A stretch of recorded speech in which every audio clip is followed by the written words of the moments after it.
A'udzu billahi minasyaitonir rajim. Bismillahirrahmanirrahim. Assalamualaikum warahmatullahi wabarakatuh.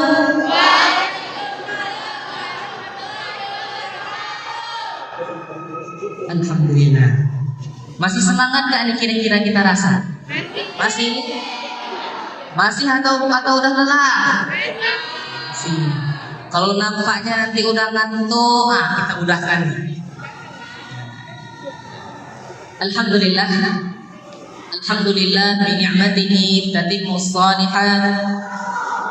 Wassalatu wassalamu ala asyrafil anbiya'i wal mursalin Sayyidina Muhammadin wa ala alihi wa ashabihi ajma'in. Tentunya kita bersyukur atas kehadiran Allah Subhanahu wa taala. Allah masih memberikan kita nikmat. Kalau kita tanya nikmat Allah itu seberapa, tak sanggup kita menghitungnya, teman-teman semua. Wa in ta'uddu ni'matallahi la tuhsuha. Kalau kita mau menghitung nikmat Allah, tidak akan sanggup kita menghitungnya. Tapi apa saja kira-kira nikmat Allah yang kita rasakan? Kesehatan. Betul? Tanpa kesehatan tak mungkin kita bisa berhadir pada hari ini. Apalagi nikmat keimanan. Tanpa iman tak mungkin kita bisa bersekolah di sekolah yang mulia ini. Tanpa iman tak mungkin Al-Quran bisa masuk ke dalam hati kita. Betul? Nikmat apa lagi yang dikasih Allah? Diberikan kita sama Allah hidayah, belajar di sekolah yang mulia ini, diajarkan oleh guru-guru asatidzah yang berkompeten. Takbir. Masya Allah. Jadi teman-teman semua, adik-adik yang saya hormati, tentunya ada kepala sekolah kita. Siapa namanya Ustaz? Ibunda. Betul aja. Ibu Emma, kepala sekolah. Masya Allah. Ada juga hadir di sini koordinator ya, saya koordinator bidang tahfizul Quran. Ini saudara Auzan, Masya Allah. Al Ustadz Zainul Akmal. Masya Allah.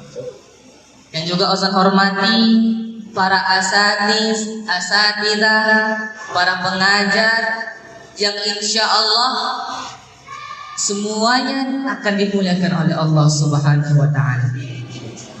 Kita doakan guru-guru kita semoga selalu diberikan kesehatan oleh Allah Subhanahu wa taala. Amin. Dipanjangkan umurnya. Amin. Diberkahkan segala kesulitan-kesulitan ataupun dipermudah oleh Allah Subhanahu wa taala. Amin. Insyaallah semoga hidup dan umur guru-guru kita yang mengajar kita selalu diridhai oleh Allah Subhanahu wa taala. Amin. Amin ya rabbal alamin. Dan tentunya yang Auzan sayangi pada hari ini para hafizul Quran. Masya Allah. Hafizul Quran yang insya Allah dimuliakan oleh Allah Subhanahu wa taala. Jadi sedikit bercerita teman-teman, adik-adik yang saya sayangi, Abang Auzan ini sudah kali keempat di Al-Fityan ya. Jadi yang pertama kali itu di SMA, itu waktu pulang dari Arab Saudi tahun 2022. Terus kemudian ada di rumah tahfizul Quran khusus putri, ya Ustaz ya, khusus rumah tahfizul Quran. Yang ketiga di SDIT-nya tahun lalu. Nah hari ini Bang Auzan diberikan kesempatan yang luar biasa, bisa berbicara, bersilaturahim bersama adik-adik yang SMP pula. Masya Allah. Ini nikmat Allah yang Allah kasih. Jadi adik-adik semuanya, Bang Auzan ada mau nanya ini. Siapa di sini yang tadi udah hafal 30 juz? Angkat tangan. Masya Allah. Ada lagi yang hafalannya sudah 20 juz ke atas, ada? Masya Allah, sudah berapa hafalannya? 25, Masya Allah. Ada yang sudah 15 juz ke atas? Ada? Belum. Yang 10 juz ada? Ada? Ada, Masya Allah. Yang 5 juz ada? Ada, Masya Allah. Ini membuktikan guru-guru di Al-Fitnah ini bukan kaleng-kaleng, betul? Bukan kaleng-kaleng. Kita harus bangga, kita harus bersyukur. Kita menjadi siswa sekolah yang berkompeten. Jadi kalau kita bilang kita ini menghafal Quran, sekolah di mana? Di SMP di Al-Fitnah. Wah, bangga kita menyebutkannya. Bersyukurlah kita bisa menghafal Quran, adik-adik semuanya. Bersyukur atau kita merasa yang penting udah setoran sama guru, ustazah, gimana itu? Betulan tulus menghafal atau masih disuruh-suruh? Masih disuruh-suruh? Jujur aja lah ya, usah bohong. Masih disuruh-suruh? Itulah dia. Jadi teman-teman semuanya, adik-adik yang saya sayangi, tadi juga sudah diceritakan oleh ustaz kita. Bang Auzan itu mulai menghafal sejak usia 4 tahun, adik-adik. Ya. Jadi Bang Auzan itu menghafalnya di rumah bersama Abi dan Umi Bang Auzan. Jadi kalau adik-adik mau nanya, kenapa kira-kira Bang Auzan itu mau menghafal Quran? Ya kan? Pernah nggak terpikir kenapa Bang Auzan mau menghafal Quran? Nanti Bang Auzan juga akan menanyakan kenapa adik-adik mau menghafal Quran. Nah, saat ini Bang Auzan mau bercerita dahulu. Jadi Bang Auzan itu mulai menghafal Quran karena Abi dan Umi Bang Auzan pernah bilang gini. Nah, dulu sebelum Auzan lahir, Abi sama Umi selalu berdoa sama Allah. Nah, ya Allah, kalau Kau kasih kami amanah anak ya Allah, akan kami jadikan anak ini anak yang menghafal Quran ya Allah. Jadi itulah. Jadi memang Bang Auzan itu memang kepingin dari orang tua Bang Auzan. Maka Bang Auzan juga mengikuti. Bang Auzan merasa menghafal Quran tuh senang. Kenapa senang? Karena ketika Bang Auzan mau menghafal, ada reward yang Bang Auzan dikasih. Nah, kalau sudah hafal Al-Duha dapat mainan gitu. Jadi Bang Auzan rasa kalau aku sudah hafal surah ini, aku bakal dapat reward. Nah, jadi di sini adik-adik, ada nggak yang hafal Quran terus dapat reward dari gurunya? Ada? Masya Allah. Semuanya dikasih reward, semuanya dikasih hadiah sama gurunya. Apa hadiahnya tuh? Hadiahnya itu ilmu Al-Quran yang luar biasa berkah. Itu hadiahnya. Jadi adik-adik semuanya, hari ini kita harus patut berbangga. Kita harus patut semangat. Kita diberikan Allah hidayah menjadi salah satu orang yang berjuang menghafal Quran. Itu luar biasa hidayah yang Allah kasih. Adik-adik, gak semua anak-anak itu mereka mempunyai pikiran yang sama untuk bisa menghafal Quran. Gak semua seperti itu. Bahkan banyak orang tua yang di luaran sana gak mementingkan pendidikan agama sama anak-anaknya. Tapi kita di sini disuruh orang tua kita bersekolah di sini. Untuk apa? Supaya kita jadi anak yang soleh, supaya kita jadi anak yang penghafal Quran. Jadi kalau kita sudah dikirim sama guru kita ke sini, maka niat kita, ya Allah, aku harus menjadi penghafal Quran. Jangan hanya udahlah ikut orang tua aja lah, nanti Al-Quran gak mau sama diri kita. Jadi Nabi SAW itu pernah bersabda, Al-Quran itu lebih cepat pergi, Al-Quran itu lebih cepat lepas daripada unta yang diikat sekalipun. Jadi kalau kita merasa kita sudah menjaga hafalan kita, sudah menghafal, tapi kita nggak menjaganya, nanti mati hafalan itu. Nggak bisa kita lagi mengulang baliknya lagi, susah itu. Jadi kalau Bang Auzan menanya, adik-adik di sini lebih suka menghafal atau murojaah? Jujur, menghafal atau murojaah? Menghafal. Kalau Bang Oza rasa memang iya, lebih enak kita lagi menghafal. Karena menghafal tuh memang kalau kita mulai menghafal dari 1 juz, kita punya hafalan 2 juz, 3 juz, agak susah kita menghafal itu. Tapi kalau sudah di atas 5 juz, udah enak kita menghafalnya. Pasti ada dia punya trik sendiri menghafal gimana. Tapi nanti Bang Ozan akan ceritakan bagaimana Bang Ozan yang menghafalnya pula. Tapi kalau Bang Ozan rasa menghafal itu mudah, menjaganya yang susah. Ya kan? Menghafal itu enak kita menghafalnya. Bagaimana pun kita menghafal. Misalnya kalau Bang Ozan dulu pengalaman menghafal itu dengan metode mengulang-ulang. Tikror. Pasti adik-adik sama lah seperti itu kan? Tikror. Jadi contohnya Bang Ozan mau menghafal apa ini? Al-Baqarah. A'udzu billahi minasy syaithanir rajim. Innal ladzina kafaru sawa'un 'alaihim a'anzartahum am lam tunzirhum la yu'minun. Pasti kita kalau Bang Ozan dulu, Bang Ozan tengok aja tuh bacaan Quran. Ingat firman Allah enggak? Warattilil Qur'ana tartila. Baca Quran dengan tartil. Siapa di sini yang masih menghafal masih terburu-buru? Ada yang menghafal masih terburu-buru? Yang penting cepat selesai. Ada? Enggak ada. Jadi pengalaman Bang Ozan seperti itu. Bang Ozan mulai menghafal sejak usia 4 tahun. Dan itu memang dibimbing oleh Abi dan Umi Bang Ozan. Sampai Bang Ozan di usia 10 tahun hafal 30 juz. Nanti Bang Ozan akan buka sesi tanya jawab sama adik-adik semuanya. Ini masih hanya sebagai pembukaan aja. Jadi adik-adik semuanya, Allah sudah berfirman, walaqad yassarnal Qur'ana lidzikri fahal min muddakir. Di sini Allah mengatakan walaqad.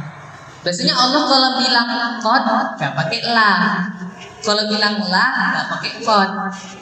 Qad aflahal mu'minun enggak pakai la lagi. Kalau wal asr enggak pakai qad lagi. Tapi kenapa Allah ketika menyebut menghafal Quran itu pakai laqad?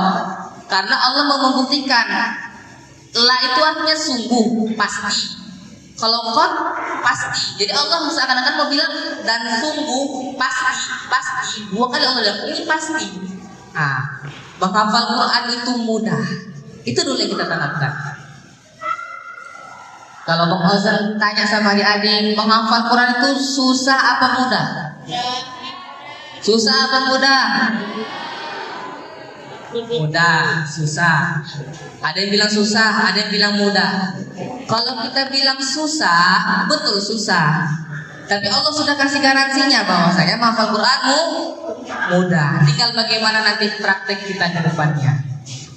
Jadi mungkin Ustaz lebih enak tanya jawab saja lah Ustaz ya, langsung Ustaz ya.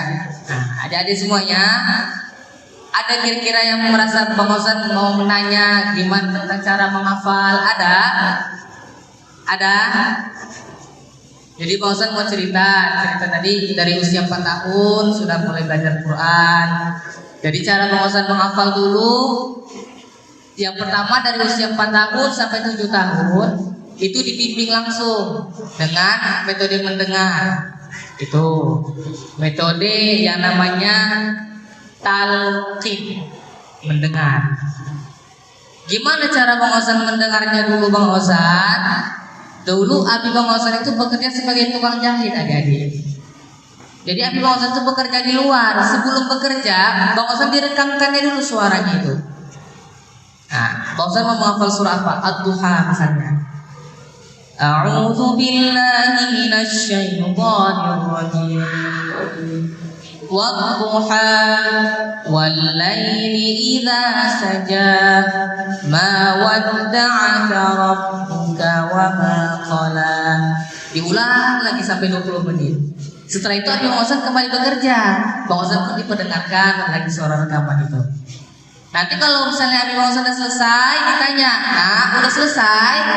Kalau katanya Ozan belum bisa diulang lagi sama Abi. Begitulah adik-adik semuanya.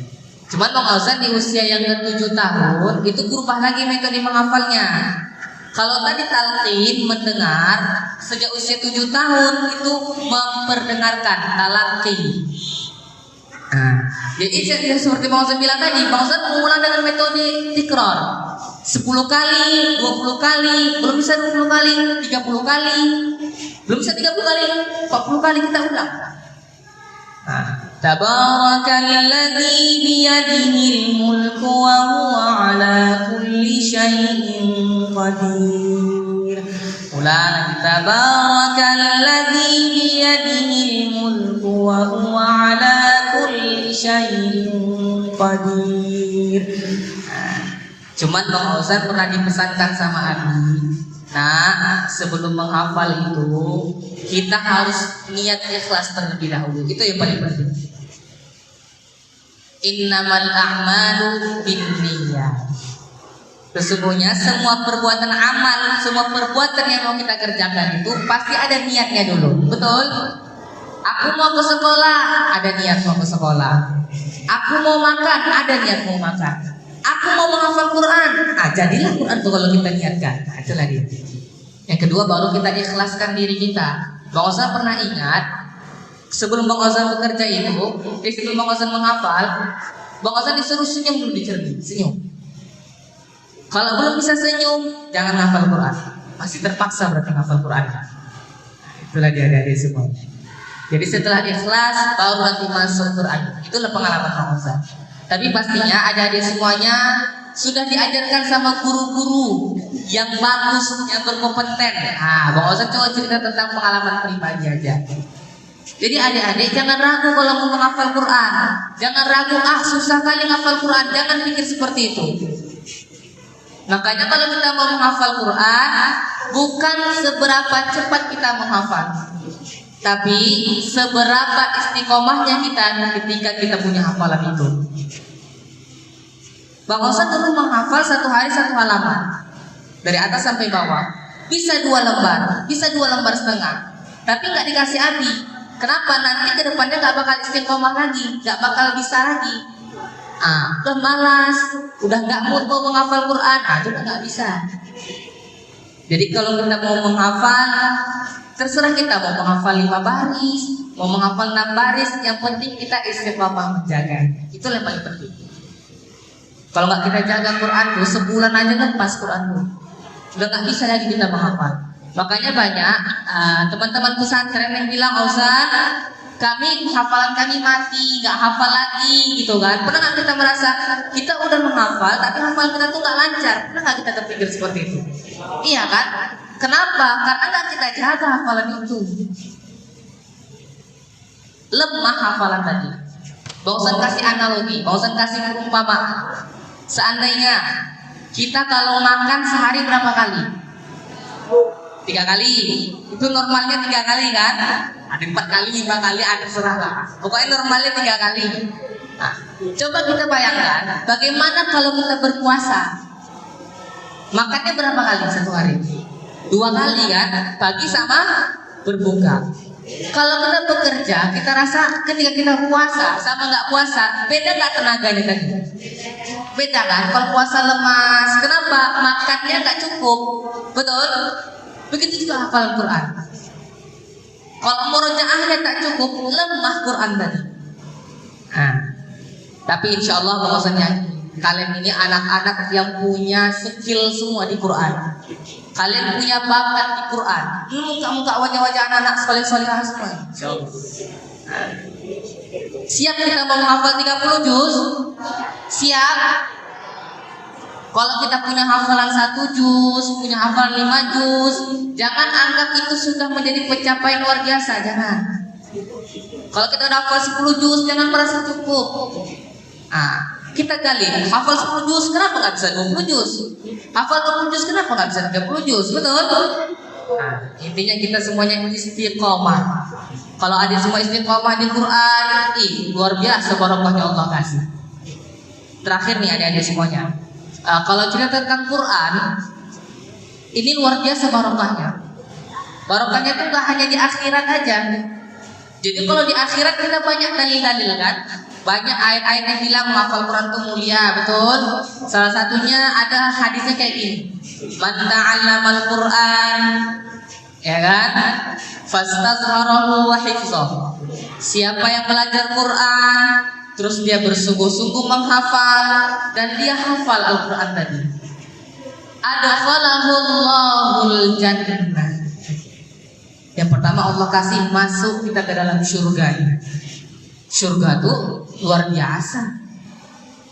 Wa syafa'ahu fi 'asyaratin min ahli baiti. Nanti anak yang hafal Quran dikasih Allah 10 syafaat yang luar biasa kepada orang-orang yang dicintainya. Kulluhum qad wajabat lahumut nar. Yang mana mungkin ada salah satu keluarga anak penghafal Quran tadi nauzubillah masuk ke dalam neraka Allah. Itu dikasih syafaat. Kalau orang tua masuk surga, cemana Bang Ozan? Tinggal kalian bawa aja lah. Tapi kalau misalnya maaf ada keluarga kita yang kita sayangi masuk neraka, kita bisa angkat. Kita panggil ya Allah, mana keluargaku dulu? Bisa kita bilang sama Allah. Jadi adik-adik semuanya, ketika nanti kita di padang mahsyar, ya kan, kita dipanggil sama Allah. Anak-anak penghafal Quran itu insya Allah masuk dalam surganya Allah SWT. Insya Allah. Jadi surganya anak penghafal Quran tuh beda sama surga-surga orang lain. Kenapa beda Pak Ustaz? Kalau anak penghafal Quran tuh sebelum masuk surga disuruh baca Quran dulu. Kata Nabi SAW, Iqra wartab, baca dan lantunkan. Jadi sebelum kita masuk surga disuruh Allah baca Quran dulu. Warattil kama kunta turattilu fid dunya. Tartilkan bacaan Qur'anmu sebagaimana engkau mentartilkannya di dunia. Fa inna manzilaka 'inda akhiri ayatin taqra'uha. Maka nanti kedudukan surgamu sesuai dengan ayat terakhir yang kamu baca. Itulah kedudukan surga anak menghafal Quran. Jadi kalau kita hafalannya 10 juz, nah nanti ada kawan kita 5 juz, kita bilang dadah masih 5 juz gitu kan. Kita di atas. Ada nanti yang 20 juz, kalau kita masih 10 juz, masih 10 juz. Kita ketawain orang-orang yang hafal 10 juz. Gitulah dia. Kalau kita hafal 30 juz, insya Allah kita bersama para nabi yang mulia, insya Allah. Kalau kita istiqomah menjaga Al-Quran.